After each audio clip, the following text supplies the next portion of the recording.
Okay, let's dive right into the Wind Cries Mary here. In this video, we're going to take a look at the intro, the verse, and the chorus. So, the intro starts out, we just have a chromatic movement of what would usually be an E flat, just like power chord. That is a power chord at the 6th fret on the 5th string, and then the 8th fret on the 3rd and 4th strings.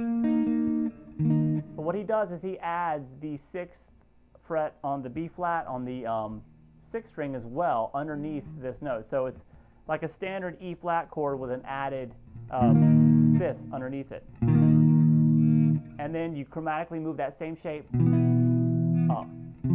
I like to hold these two notes with my pinky and then just bar these first. So bar these two with my pinky, the 2 middle strings, and then bar these two with my first.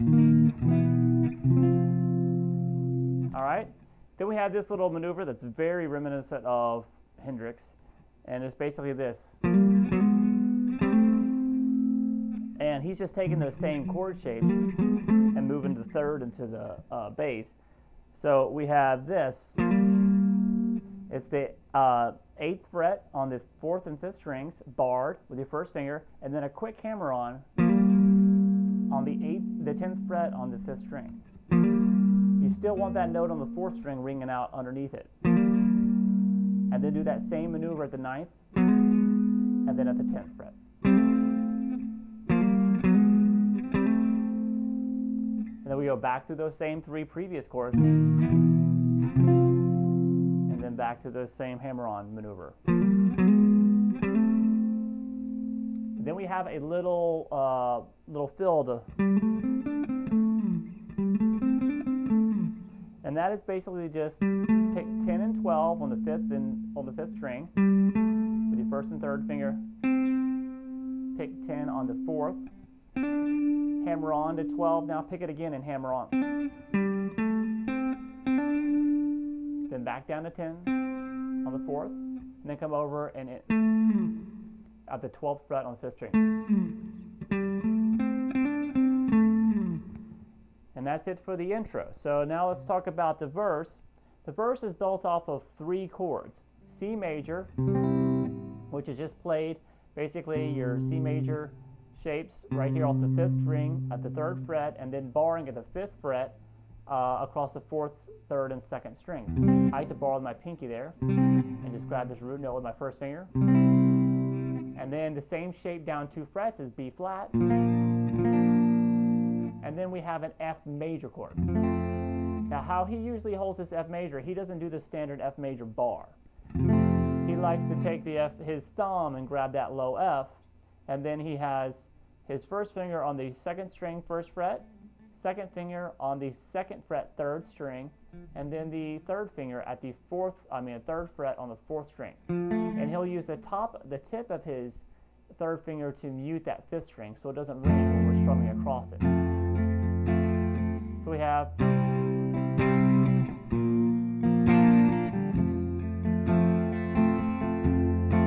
okay. Now the best way to approach this verse is really in a random fashion, because that's what he's doing.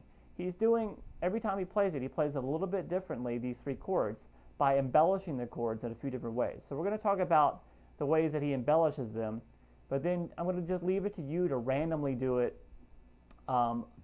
whatever embellishment you feel you'd like to do at the time. That's what I'm doing in the video. That's what he's doing when he's performing this stuff, so you might as well treat it the same way. Let's talk about some of the things he embellishes. Well, say we start with this straight C major chord here.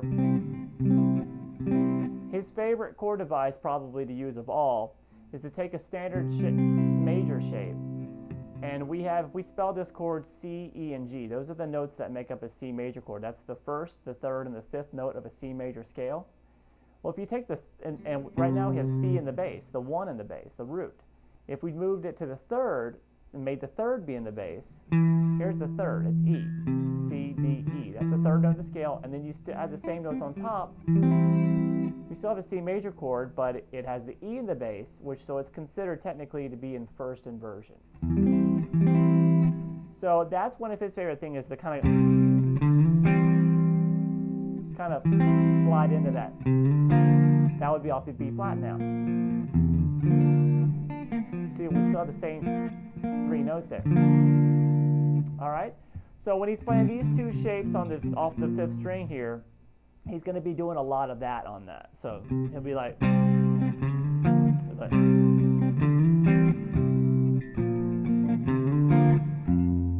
then he'll make it down to the F.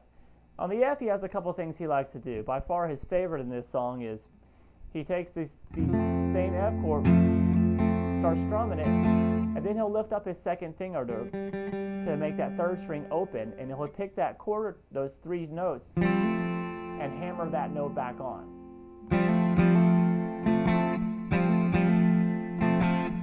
All right, so you'll see like this.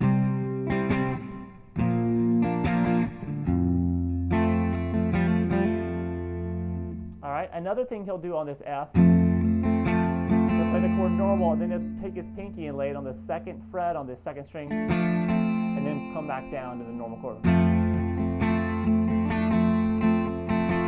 And you'll hear this progression, he'll sometimes make it chromatic. Instead of just going straight from the C to the F, he'll go like this.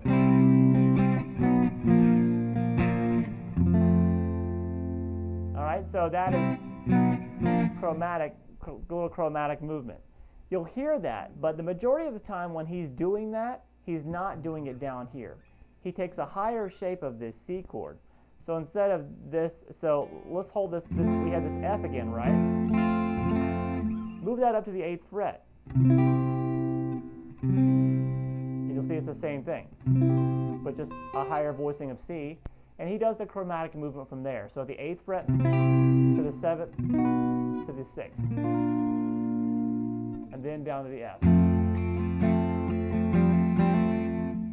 So it's something you want to combine those things in any way you want. Like I'll go one time through the verse here and let you see what I mean.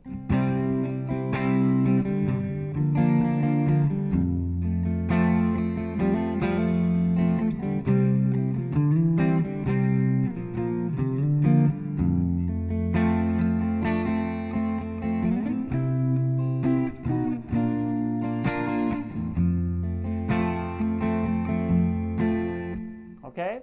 So just mix and match those different embellishments and you'll make it sound just like he's doing, just kind of this random thing. It adds to the quality of the song. It's very unpredictable.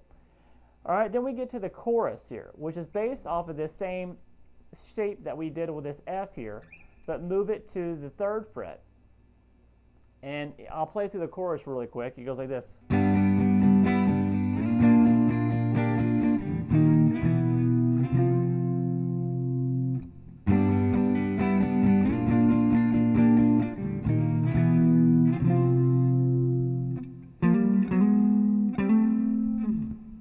So basically, we had that same shape that we did at the F on the 1st fret. Do it at this. We got a kind of a swinging feel, and you add your pinky to the 5th fret here on the 2nd string, and then back down. So it goes like this, just like we did that shape down here. Just do that at the 3rd fret. Then do the exact same thing at the 6th fret.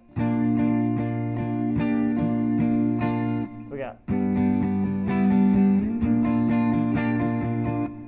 All right, and then we have the same chords that we did in the intro, those E flat, those power chords coming up. Then back to these same. Then back to the intro chords. And then this time we do the little hammer-on routine that we did in the intro as well. That's only after the 2nd time playing through the chorus chords. All right, and then he ends this, he goes back to the next verse with this little fill. And it's just kind of pick this twice. Then the D, so I'm on the 4th string here, 10th fret. Twice, then 12 once, and then pick the 2 middle strings of the 10th fret bar, and then come back down and hit 10 on the 4th string. slide it back down.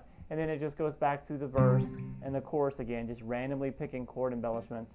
The chorus isn't random, it's the same every time. But when you do that verse, keep it, just keep it random. And then that will take us, after the second chorus, that will take us to the solo.